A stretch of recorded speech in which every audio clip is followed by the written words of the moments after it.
So I'll get to the summer of 1993. This is the summer. First off, 1993. If you go back and look at the soundtrack of that summer, that spring summer, it's undefeated.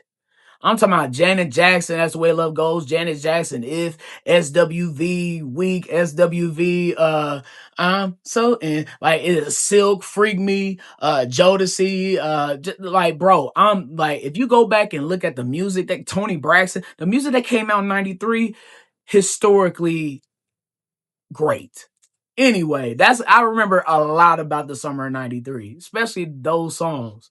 Ace Town, Knocking the Boots, that came out around that time in '93. Jeanne, they came out fall of '93. Anyway, I go on and on about that. But the summer of '93, this was the first time, and I think hearing conversations later on between my second mother and my father when they would discuss things and argue or whatever. Um, I think my second mother who my father married. I got to get to that first. My father married my second mother, my stepmother, but she's more than that to me. She's my second mother. They got married in 89 or 90. So my father is now married again, and my mother detests it. She hates it. She can't stand it. Whatever.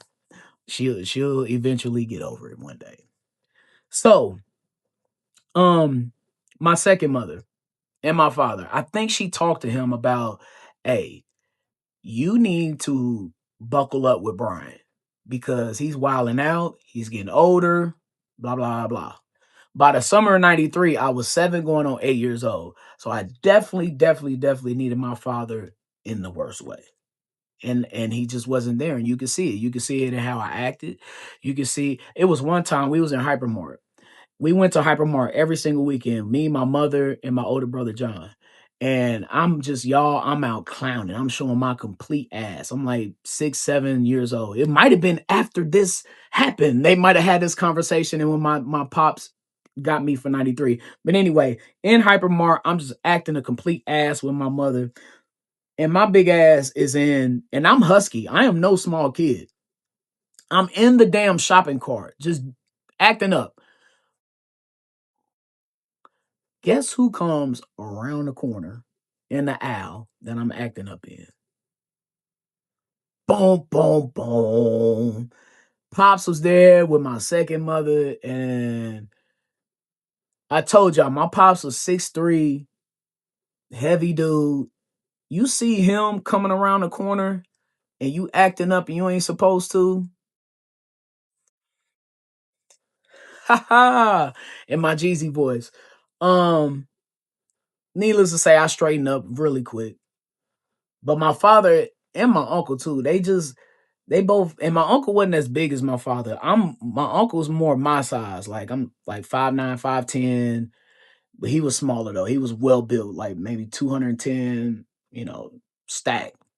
Um so but he was very menacing though with how he acted, with how he talked, with what he did. And both of those guys, they Aries Leo.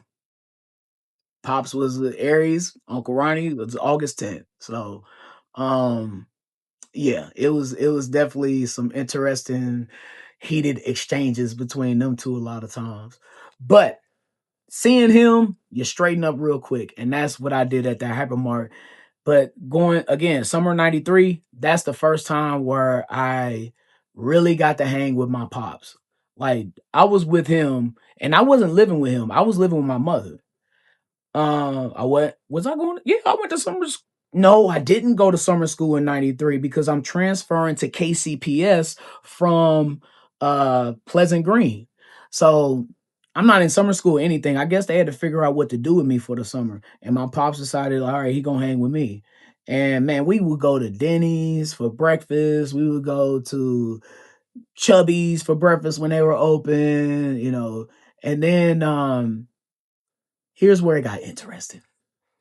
And here's where I really discovered who my pops was. My father took me one time. This was early. This was probably like springish. Probably around this time in '93. He was like, hey, so look, we in the car, right? He's like, look, don't tell nobody what we doing. Don't tell, don't tell Rosa, who's my second mother. Don't tell Jared. Don't tell your mama. He said, don't even tell your Uncle Ronnie. Don't tell nobody. And I was like, all right, bet. Your secret's safe with me. I've never said this publicly. I think I've said it to my brothers, but I've never said this story publicly. It's not even a big deal for real, for real. He was just out doing his thing. Anyway, not that I condone that, and I'll get to that in just a second, right? So Pops was going over these different women's house, and I was in the front room, or I was they might have had some kids. I remember one time I was playing with the other kids. It was um like two girls and a dude and a boy or something like that, and I was playing toys with them or playing Nintendo, playing Mario Brothers 3 or something like that. While he was occupied with whatever lady it was. It was a rotation of like four different women, like those houses we was going to. Honestly, y'all, I didn't have a 100% clue. Like I could not confirm what activities was going on, but I kind of figured, you don't want me to say nothing, and we going over all these different women's houses, whatever. I'm like, are you, uh, bro? One time, y'all, I kid you not, dog. We went over this lady house, and I'm in the front room. And I remember this lady has barbecue, some hamburgers or something, because they gave me one with the KC Masterpiece barbecue sauce on it. So I'm eating this hamburger, tearing it up, watching the TV that's on or whatever. And y'all, my daddy, after they spent some quality time with each other, me and my daddy left out of that house. We got in a car. He had this envelope. This envelope had, I want to say, what I looked at, what I saw was like at least $5,000 cash money. So we go later on, like we leave this lady's house. We go get a new car.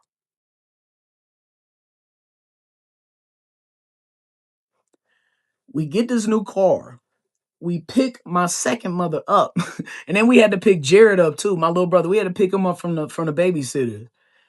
So we picked him. It was like it was a Cadillac. It was a long body Cadillac. Like it wasn't old either. It was like probably like a 90 or 91, dog. And I'm like, I didn't know what the hell was going on. The leather was smelling good. You got the new car smell in there. And y'all, this is the new car smell from 93. So this ain't like whatever car smell they got now. I'm sorry, the new car smell they had back then was way more potent than what they had now. Still affects the same. Anyway, and we did that for the whole summer. It was like 3 months where he would pick me up, or I would spend the night at my second mother's house and my daddy's house. And we dropped Jared off at the babysitters. We dropped my second mother off at work, and Pops and I, it's adventure time. I think he worked nights at that time. I think he was working like 5 p.m. to 1 a.m. or something like that. I don't know. And then he probably come home at like 2, sleep until, what, 8, 9, come pick me up or whatever. And we'd be out doing our little thing. So that was the first summer and the first time where we really built and got a close relationship. Now, one thing that I've noticed in my life and how God works is that he introduces seasons early. It's like he gives you a preview of what your life is about to look like. At least in my life, that's what I've encountered. And I feel like that time with my father that I had in the summer of 93 was a glimpse into how my life was going to change about a year and a half later. So let's skip to 1995, January of 95. This is probably the first life changing event that I've had in my life. I'm at school at Volker. I'm in the fourth grade. It's January 95. And this young kid, we were the same age or whatever, same size. So he might have been a little bigger than me. But this kid, he had like some sort of heart condition or something. I didn't know what was wrong with him. I I didn't know. After what he said, didn't care either. Because he talked about my mother. And back then in the 90s, you just didn't do that. Dead ass. Serious. Like people talk about each other's mothers and we're used to this comedy, this open, dark humor comedy where you can say whatever you want, not face repercussions and we'll laugh it off, whatever. It wasn't like that in the 90s. Two things that people took very serious. You didn't call women bitches. Those were fighting words. You call a woman that back then, fam, you ready to throw some hands. Or you ready to throw hands with her brother or something. And the other thing was you did not talk about nobody mama. Like it was a across the board, it was a zero tolerance for talking about somebody's mama. If you did, you knew you was gonna have to scrap. Like if you talked about somebody's mama, you knew you were prepared to fight at that point. Like you was ready to fight. This kid talks about my mother, right? Now, I ain't justifying it, but I'm just letting y'all know what it is and how a little evil I was back then. We at the top of the stairs, y'all. And if you know the KCPS buildings, they got some hard ass stairs. And they're very steep. I pushed him down the stairs. I feel bad about it. I to this day, I feel awful about it because I shouldn't have done that at all. But back then, I didn't care. No structure in the home. You're easily influenced by other things, other kids, bad kids. See it on TV, see it in movies. You think it's justified. You think that's the way you're supposed to move. Well, I got suspended 3 days in elementary school. Who gets suspended in elementary school? So I got suspended in the fourth grade. I remember the principal, she was an old white lady. She got in my face. She said, "You're so selfish." Oh man, it was straight off of some you know, some movie or something, where she really got in my face and said that to me. Anyway, that was the day that my life was definitely taking a turn. Because as my father was on the phone with the principal and they're explaining to him what happened, and he was very calm too. He didn't scream, he didn't yell, he didn't do none of that. He said, "Well, Brian, know what that means? I don't want to hear it. You want punishment. That's no TV, no Nintendo, no outside, no nothing." And that next week, when my suspension was done, I moved in with my father and my second mother and Jared. And so this was a total shift in my life because at my mother's house, there's no structure. I'm doing what I want, going to bed what I want, whatever. And my father's house, completely different. There's a set bedtime. There's dinner being made that you must eat, and you must eat it at a certain time. Homework must be done. It must be checked at a certain time. You must wash the dishes at a certain time. You must take care of your clothes, and wherever you at, your room must be clean at all times. You can't be late. All of these rules now, and an easy adaptation for me. Like I adapted easy to that. That I had no problem with boundaries and rules. That matter of fact, I need those. I require those because I need to know what I can and can't do. Even to this day.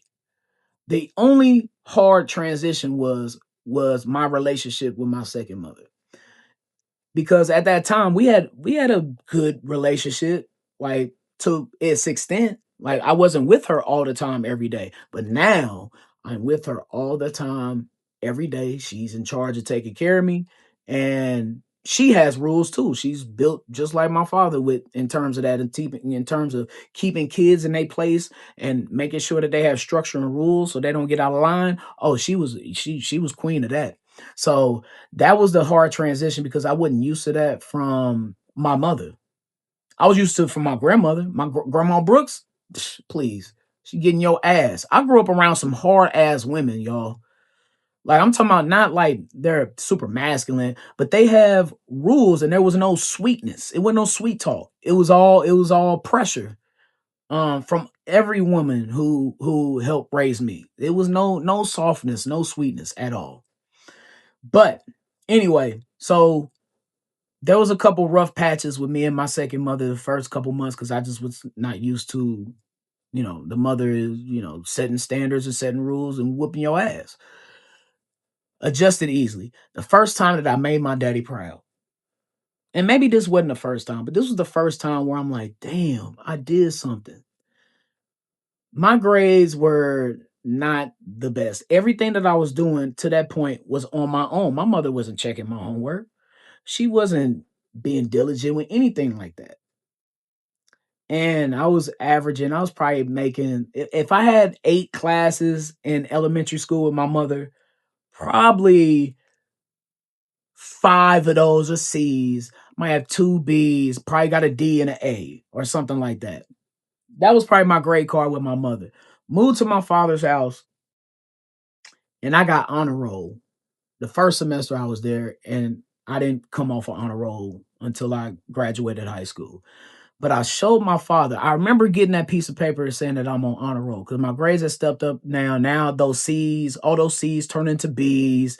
Now I got like, maybe 2A's, 5 B's, and maybe 1 C. And I would get in trouble for that C throughout my schooling. Like it was no C's accepted in the house, and I would always get in trouble for having like 1 or 2 C's on my grade card.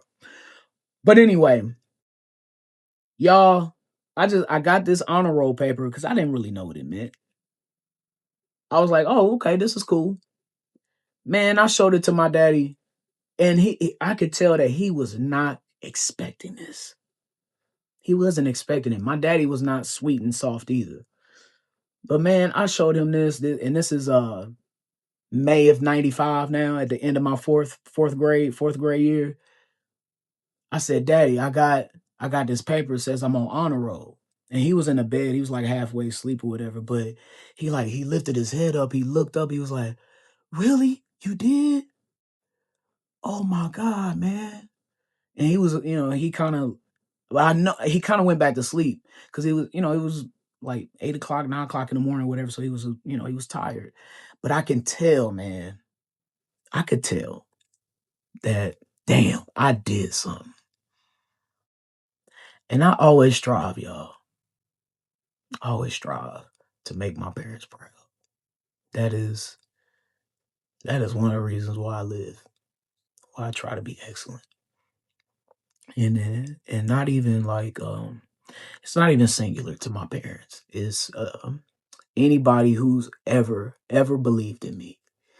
Anybody who's ever invested anything in me, I owe you the world. That's just how I feel. That's how I'm built. But if I feel that way about y'all and the listeners of me from the radio station, imagine how I feel with my parents or my family or, wife or brother, sister. Man, that's how I'm built, dog. I will go to the max for whoever I love. Just instruct me on what to do and how to do it, and I'm gonna get it done. So that was the first time where I knew I made my daddy proud.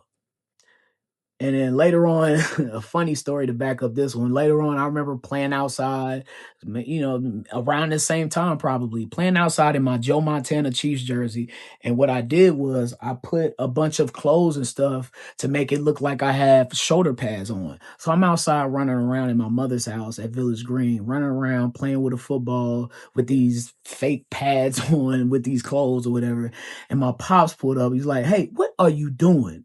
He said, take that shit off. And I say that to say because a couple months later, I'm signed up for football. So my father, that was so important in our relationship. Football, the Chiefs. I got to get into our relationship with the Chiefs too. I was going to end it with something else, but I have to get it because he is the reason why I am, was into that team so much and still is, Still a hardcore, diehard Chiefs fan. It's because of my relationship with him and football and my family. But my father signed me up for football, and I'm still living in the house with them though. Um, as I proceed to go on to middle school now. And now I remember in '97, it was just one night to where he went ultra militaristic. Like y'all, what I said to y'all earlier was one thing, but it's like I think my pops just wanted us to be our best. And it was just one night where a lot of things changed and he just got super duper more disciplined with us. And this was at a time where I feel like my pops was really getting his life together because there were several times before '93, '94, '95 when I was re-entering his life was that my father had a lot of substance abuse problems. Um, Along with a lot of people back then, um, crack was put in our communities, infiltrated our communities, and it really destroyed so many families. And it almost destroyed mine growing up because of the effects that it can have on you, on your health, financially, mental health, all of that stuff, man. So